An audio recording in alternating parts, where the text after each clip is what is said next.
10 minutes lost because of the board. So we start from where it is. So we already completed time of flight or time taken by the particle to reach or a ball to reach the maximum height. That we got as V0 sine theta 2 V0 sine theta by G. Then we are moving on to maximum height. Next one. Maximum height. Ma'am, Yes. one doubt, ma'am. Ah. Tell. Ma'am, in this maximum time, Mm. we are calculating the time it takes to go up and also come down, isn't it, ma'am? First, what we calculated was going one side. Okay. Okay, ma'am. Then to come down, that is what I put 2 into that one. Clear? Ma'am, but while going up, gravity is negative, right? Yes, with the negative only we derived the equations. So Okay, when you ma'am. write the equation, minus gt square, we take it that side. So that minus became plus. That is how we got u sine theta by g. I mean, it's a v0 sine theta by g. Did you check Okay, the ma'am. derivation, how I changed into it? Yes, ma'am. So that minus sign is gone. So when it comes down, gravity is positive. So there is no point of a minus over there. Correct? Yes, ma'am. Okay. So now maximum height. Maximum height h. So we have already calculated what is the maximum time taken to reach a particular height. Now, how can you find a maximum height? Same assumption, the vertical velocity. So let us take it as final vertical velocity at maximum height 0. So I'm not drawing that picture again. You can look at that picture. So at that maximum vertical velocity, as we go higher and higher, due to gravitational force, velocity decreases. So that has become 0.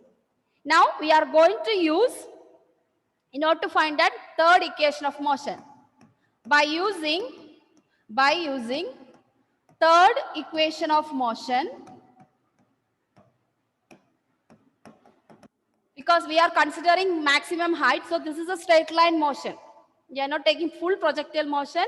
It's a straight line motion. So we can use the third equation of motion. What is that third equation of motion in a straight line motion? 2as is equal to v square minus u. 2as is equal to, yes, correct. So that same equation we can write. So v square is equal to u squared plus 2as. Instead of s, here we can use h. So v square is equal to, instead of u square, we have equation as v0. Initial vertical velocity, v0 square, minus, instead of a, we are having 2gh.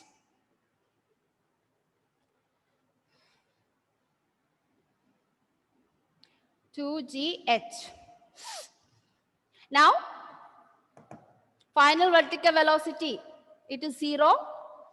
So v0 square minus 2gh. Now what is our question? Find out h. Therefore h can take into the left side. So first we take 2gh to this side. So again the negative sign is gone. So this is the way we have done the thing. So only remaining is v0 square.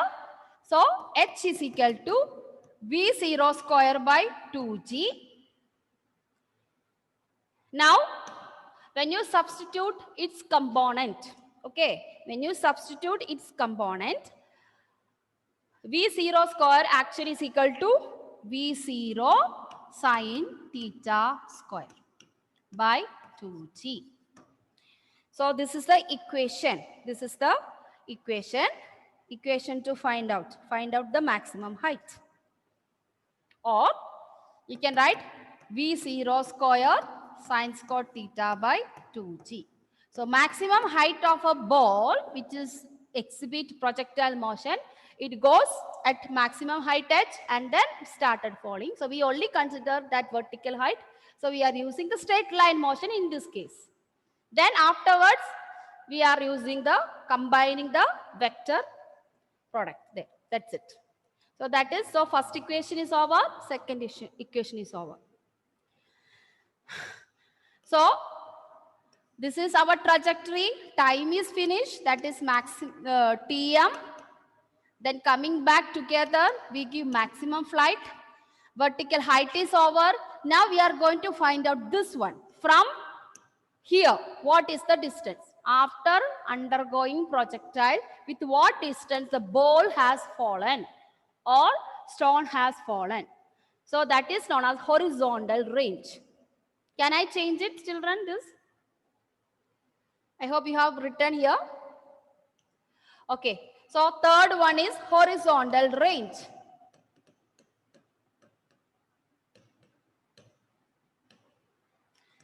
What do you mean by horizontal range? It is the horizontal distance traveled by the projectile. Okay, so write down. Horizontal range, it is the horizontal displacement. It is the horizontal displacement of an object. Horizontal displacement of an object through the point of projection. Through the point of projection.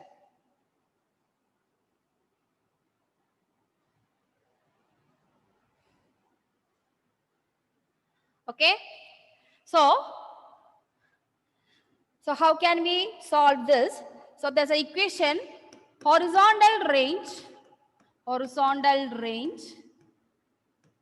is equal to horizontal velocity. So in this case, we ignore the vertical velocity because there is no need. We are only have to find out this distance.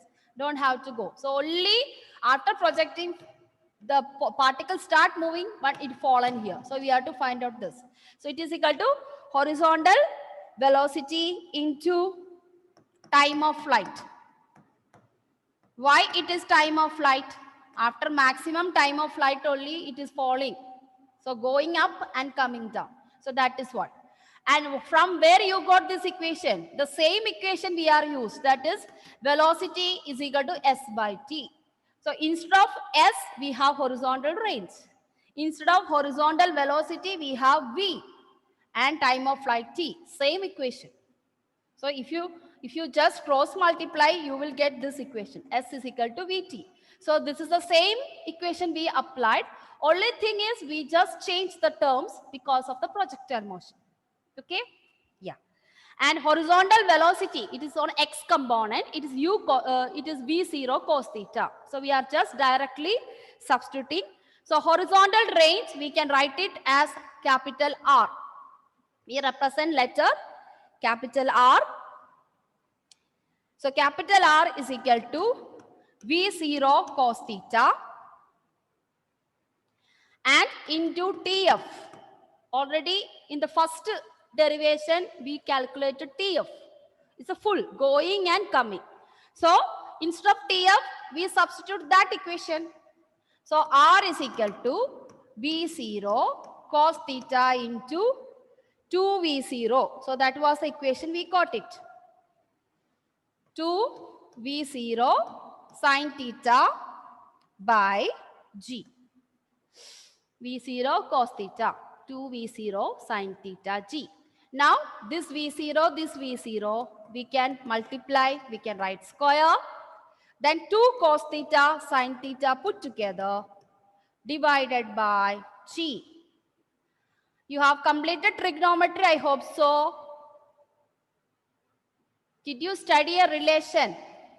2 cos theta sin theta is equal to something. Did you study? No. Trigonometry No. not started? No. No? Okay. Anyway, you will be studying. So just learn this. There's a relation. There is a result which we have to by heart when you go for trigonometry identities. It is from the chapter trigonometric identities. In that 2 cos theta sin theta actually is equal to sin 2 theta. So you just by heart that. So when you go to trigonometric identities in your book, you will learn in your max. So instead of that, we can write 2 cos theta sine theta. We can write R0 is equal to V0 square sine 2 theta by G. So this is the horizontal range or horizontal displacement. And it can be maximum horizontal displacement. Maximum means whenever an object moves with a maximum speed, with maximum displacement, it can occur. So maximum horizontal range will take place when 2 theta equal to 1. So there is a relation to find out at what angle 2 theta become 1. So when 2 theta become 1, sorry, 2 theta becoming sine 2 theta. That means sine 2 theta become 1. We don't have. So you can just write when sine 2 theta, not 2 theta alone. Sine 2 theta is equal to 1. So if you substitute that 1 here, you are getting horizontal range maximum in order to indicate this is for not much. This is for maximum horizontal range. There is no component here. We have only this. Initial velocity d square by acceleration due to gravity. That is horizontal range. Okay, children. So projectile motion is over. Equation of to prove that the projectile is a parabola. So that is no need of studying that. So I am not giving you that one. Now this V0, U0 give you little more complications. So in order to make this all equation, we can make into a standard form. Standard form means instead of V0, we can reconverted V0 in terms of U. Just think that initial velocity U0 U in that way. So in that way, these 3 equations, you can write it. So for problems, instead of using V0 score, you can learn this only. So it will be giving you little more easy. Okay. So TF is equal to just that V0, that 0 things I am changing, 2U sine theta by G. So this is easy for you to memorize. And maximum height, H is equal to U square sine squared theta by 2G. So for the problem, you study this instead of going for V0 and all that.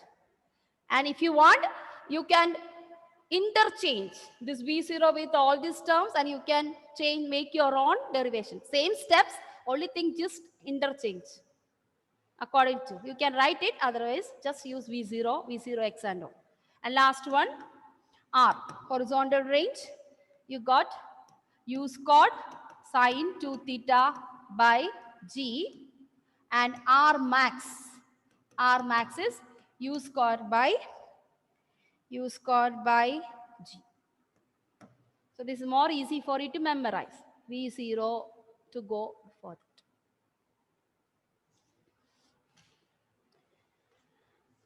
that. Okay. So that is over. Projectile motion is over. And we have a small topic regarding uniform circular motion. 9th standard, we have studied uniform circular motion without a vector components. Here there's a uniform circular motion.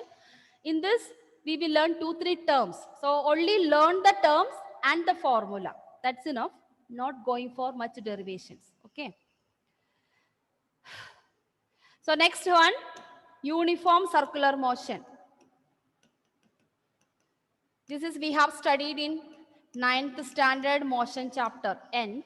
So here we are going to get an equation for centripetal acceleration, angular velocity.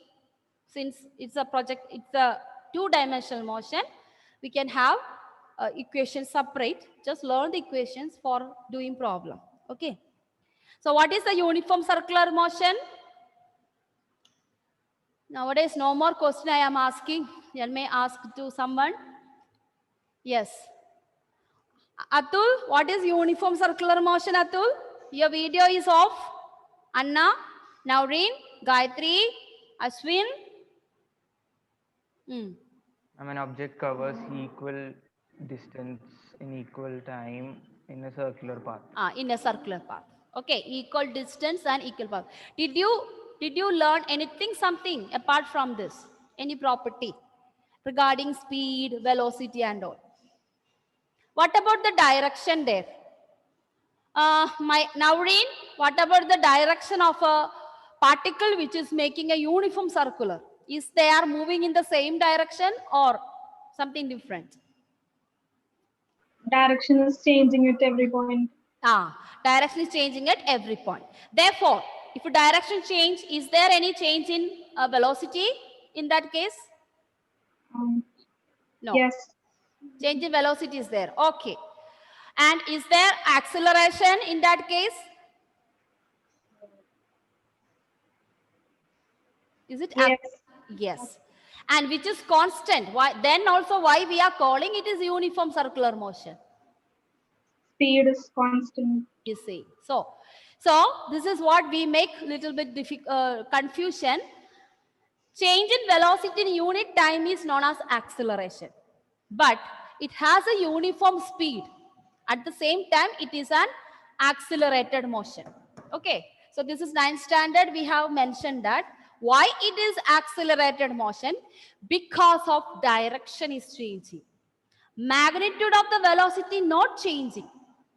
But because of direction changing, it is an accelerated motion. That is the difference between uniform circular motion and straight line motion. In straight line motion, we have acceleration only if velocity changes. Velocity changes, we have. Okay, but in the uniform circular motion, since it is a circle, at every point, if you draw a tangent, it changes the direction, but still it has a constant speed. So, actually, there is no change in velocity. That is what you have to say. Because we already learned that speed in a particular direction is known as velocity. Yeah, speed in a particular direction is known as velocity. Speed magnitude is same. But still, it is accelerated motion only because of its direction is changing. Because of direction is changing, it will have an acceleration. We call it as centripetal acceleration. Because acceleration always acting towards the center. This is the concept behind. We have days, we have nights, we have 1 year in our daily life. The earth is rotating with the same speed in its own axis. And earth is rotating the sun with the same speed. That is what we have 1 year with the 365 days. And we have 24 hours make a day. Okay, so this is the law behind why we are getting a constant days, 24-hour days and 1 year, 365 days, 1 year. Okay, there will be some drastic change because of axis of rotation, but that is negligible. We don't take it into consideration. Okay, because we have learned that there in a particular time, 365 days become 366. Leap year, you remember, after every 4 years, we have 360 days extra. That is because of the somewhere axis of rotation has little bit changes. Okay, so leap year we have, but otherwise generally we have 365 days years. So centripetal acceleration. Since the earth is rotating in a circular path, it also will have linear velocity and also angular velocity. Linear velocity. Linear velocity means when you draw a diagram, so suppose a particle is moving, P is moving. It moves here. If you draw a tangent, this is make a linear velocity.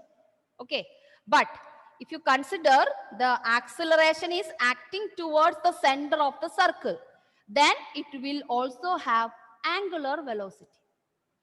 Okay, angular velocity Then because of the centripetal acceleration is acting towards the center.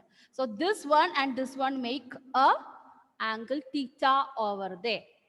So we know if you make a circle, a quadrant, 4 quadrants, 0 to 90, 90 to 180, 180 to 270, 270 to 360. So 360 make one complete rotation. So it will uniform circular motion, not only linear velocity, it also will have angular velocity, because whenever it rotates, it makes an angle in a particular place or particular point with the linear velocity. And also, it also have a radius, center of the circular path. From the center path, there is a radius. So, connecting all this, we are going to have some set of equations. How can you find out angular velocity? How can you find out centripetal acceleration? And what is the time period? So, when you talk about the displacement of a circular path, it is the circumference of the circle. Here, we talk about displacement of the particle. It is full. Total displacement of the particle is actually, it is the circumference. Okay. So, one complete rotation, total displacement. Two complete rotation, 2 into that. What is the value? 4 rotation, 4 into that value. So, because of that, it also will have frequency. Because of making the number of rotation. Earth is going on around the sun. Earth is going around its own axis. So all this make a number of rotations. Because of that, circular motion also will have time period, also will have frequency. And all this will be connected. And these equations will be used in +2. +2 in chapter 5 regarding electromagnetism. 10th standard, you learn magnetic effect of electric current. Continuation, you have studied in +2. The equation, whatever we are going to learn, that is used there. So it is the basic, so don't skip it. Okay. So you can just write uniform circular motion. So you can modify uniform circular motion in this terms of two-dimensional motion. We have to indicate constant speed. Okay. So right. When a particle moves, so first definition of uniform circular motion, when a particle moves, when a particle moves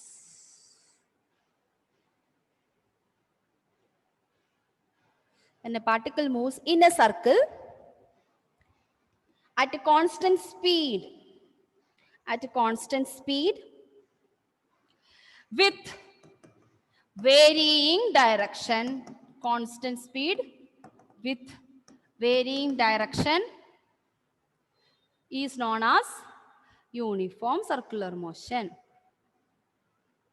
Ma'am, once more, ma'am. When a particle moves in a circle,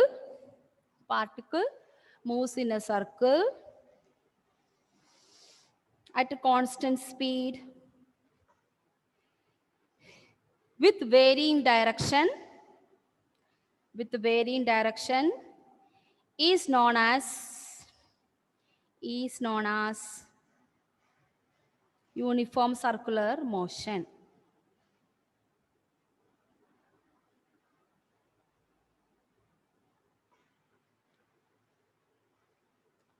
Thus,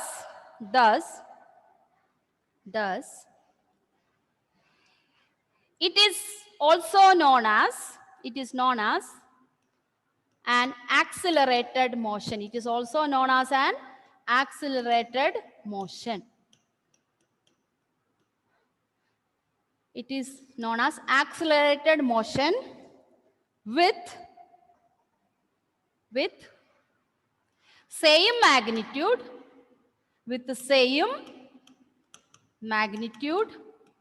magnitude of acceleration, but different in direction.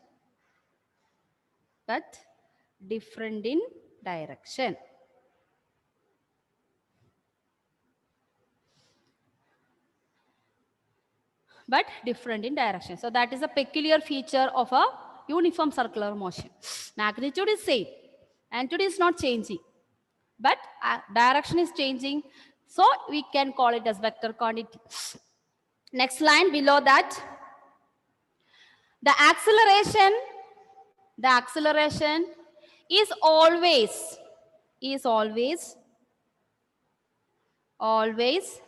normal to the direction of velocity. Normal to the direction of velocity. To the direction of velocity. And it is directed towards,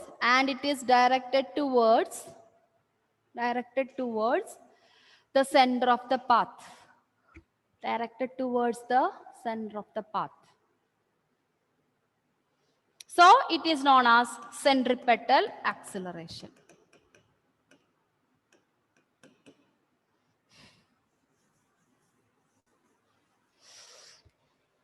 Centripetal acceleration. So we can just draw this one figure to understand all the terms which we connected to that. Make a circle. Center is O. We just take 2 points. One particle at P and then particle at Q. And it make an angle theta. So this we represent as del theta. I'll explain to you why it is del theta. Then connect this. Join the arc. It forms an arc. Then join this arc with a perpendicular from Q to P or P to Q. A perpendicular. It should be perpendicular, okay? And that we can write it as change in displacement in this del R. And then, Ma'am, yes, ma'am, we should join PQ. That should be a straight line. perpendicular, straight line. Okay. Okay. So I told you, please make it join perpendicular. That only will give us displacement, okay? This is arc joining.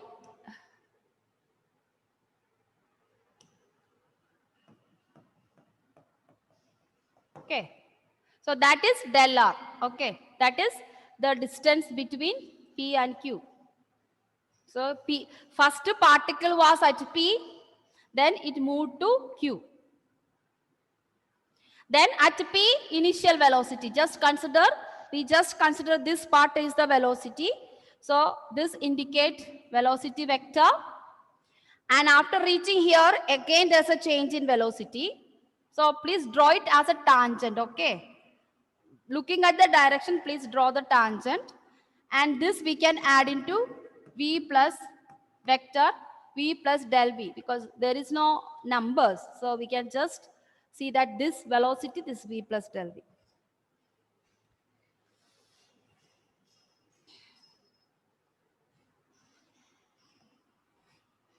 And this all radius vector.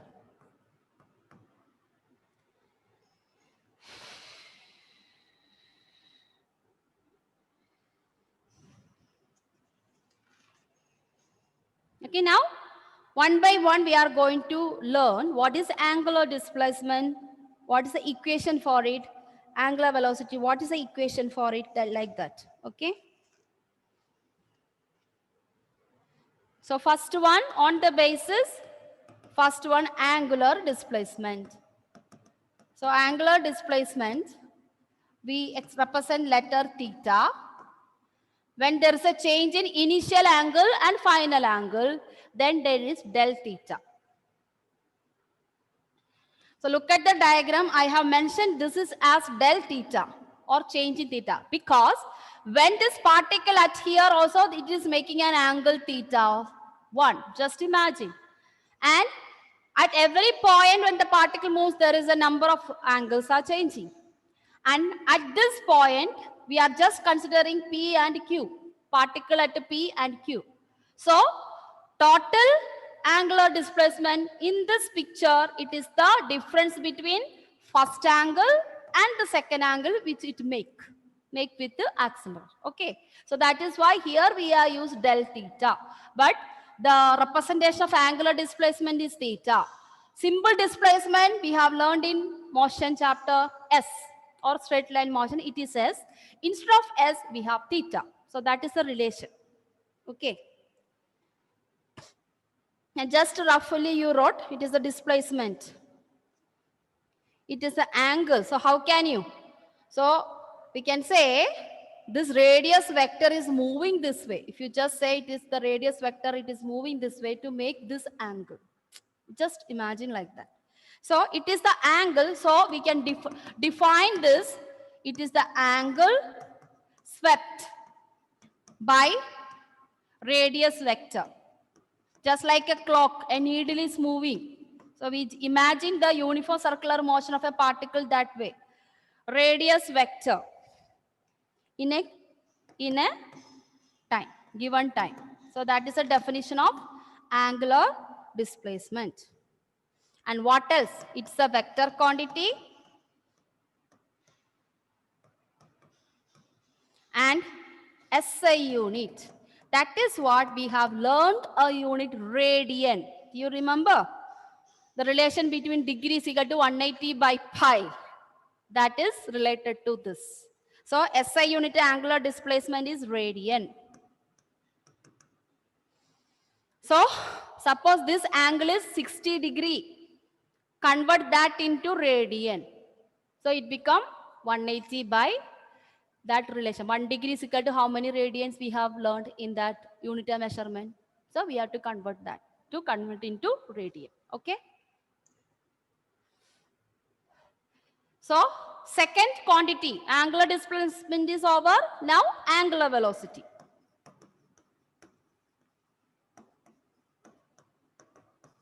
Angular velocity we represent with the Greek letter omega. It's a W, but it is like this. Angular velocity, omega. It's a Greek letter omega. This is also used in our wave mechanics. What is the velocity? Rate of change in displacement is velocity. So similarly, what will be angular velocity? Can you tell, Achyut? If you know what is velocity, can you tell this? What Don't know, ma'am. change in? I don't know. Eh? I don't know. Displacement, angular displacement. In straight line motion, what is velocity, Achyut? What is velocity? Change in Velocity. Change velocity. displacement. Correct? Apo, in this case, instead of that, what you should say? Angular velocity equal to?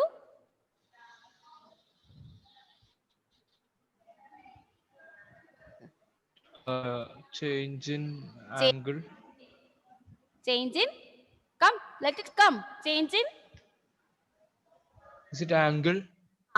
That's it. Is it not angle? It is angular displacement. Correct? In a straight line motion, velocity is the change in displacement by time. Similarly, here what is there? Instead of that, we have angular displacement. That is only difference. So angular velocity is equal to change in angular displacement. Change in angular displacement in unit time. So we can write it as omega is equal to either del theta by del t or d theta by dt. Differentiation you have studied. So same way.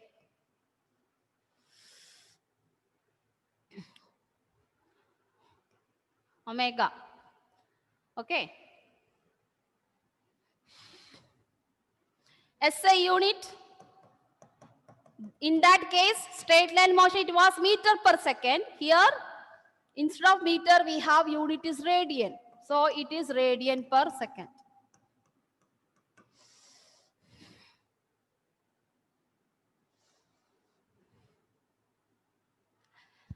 And Ma'am, This is also a vector quantity, no? Yes, it is also vector quantity because displacement is a vector quantity. Instantaneous angular velocity. Under this, no derivation, it's clear. We just have to apply limit. Then it become instant. Limit delta t tends to 0, del theta by delta t. Instantaneous velocity under that. Okay. Okay, I think we require one more lesson or one more class to complete. Problems I have to do it, no? Okay. So +1 portion will go very fast, no problem. So first, what is required, some lessons I will be teaching you detail, which is not required for +2. That will be, we won't be taking much detail, okay? Just like thermodynamics comes, then elastic properties. That is not using in +2. So Ma'am, volume. this chapter is there. Huh? This chapter is important. This chapter is important because this equation we are using in +2, all this. Okay. So volume 1 in +1 is very important text, more than volume 2. Then volume 2, which is important, is last 2 chapters, wave mechanics, because we are talking about current waves, electromagnetic waves in +2. So volume 2, we will be learning detail about the last 2 chapters, waves.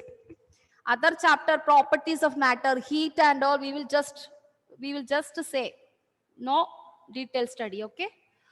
Okay, children. So I am winding up the session. Okay. Thank you.